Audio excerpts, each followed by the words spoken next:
KPCC president K സുധാകരനെ അപമാനിച്ചു പുറത്താക്കാനുള്ള നീക്കത്തിനെതിരെ എസ്എൻഡിപി യോഗം ജനറൽ സെക്രട്ടറി വെള്ളാപ്പള്ളി നടേശൻ രംഗത്ത്. സാമാന്യ ബുദ്ധിയുള്ള ആരും കെ സുധാകരനെ മാറ്റാൻ ശ്രമിക്കില്ല. ഇപ്പോഴത്തെ നീക്കത്തിന് പിന്നിൽ വി ഡി സതീശനാണെന്ന് തോന്നിയാൽ ആരെയും കുറ്റം പറയാനാകില്ലെന്നും വെള്ളാപ്പള്ളി പറഞ്ഞു.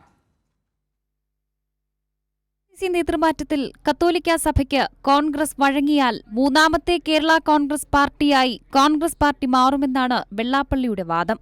സഭയ്ക്ക് കീഴടങ്ങി ആന്റണിയെ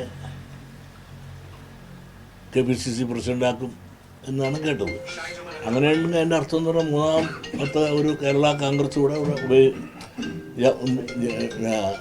മുടലെടുക്കുകയാണ്. കെപിസിസി നേതൃത്വത്തിന് ബൊമ്മകളെയാണ് ആവശ്യം. ഇപ്പോൾ നടക്കുന്നത് സുധാകരൻ ഓപ്പറേഷനാണെന്നും വെള്ളാപ്പള്ളി നടേശൻ പറഞ്ഞു. ഇപ്പോൾ ഓപ്പറേഷൻ സിന്ദൂറാണല്ല, ഇപ്പോൾ ഓപ്പറേഷൻ സുധാകരനും കൂടെയാണ്.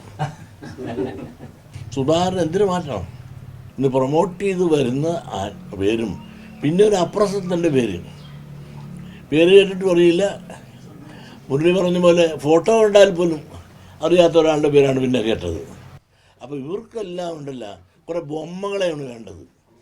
കേരളത്തിൽ കെപിസിസി പ്രസിഡന്റാക്കാൻ കഴിവുള്ള നേതാവ് കെ മുരളീധരൻ തന്നെയാണ്. പക്ഷേ അയാളെയാക്കാൻ നേതാക്കൾ സമ്മതിക്കില്ല. വേറെ ഏത് മൈഗുണാഞ്ചനാണ് ഈ പാർട്ടിയിലുള്ളതെന്നും വെള്ളാപ്പള്ളി ചോദിച്ചു. ഏത് മൈഗുണേനെ കൊണ്ടുവരണം? ഇത് ഏതെണ്ണത്തെ കൊണ്ടുവരാനുള്ള എണ്ണത്തിൽ പറ. ഇപ്പോൾ കൊള്ളാവുന്നൊരാൾ ഞാൻ പറയാം, മുരളി കരുണാകരൻ സാറിന് ഒരു ശബ്ദം എനിക്ക് പറയുന്നത് ആർക്കും ഗ്രൂപ്പ് എസത്തിൽ ഏർക്കാന്നുള്ളതല്ലാതെ കെ മുരളി ഒരു പണ്ടും കെ പി സി സി പ്രസിഡന്റായിരുന്ന ഏറ്റവും മിടുക്കനായ K P C C president തെളിയിച്ചല്ലേ മുരളിയാണ്. എന്തേ മുന്നിലാക്കാത്തത്?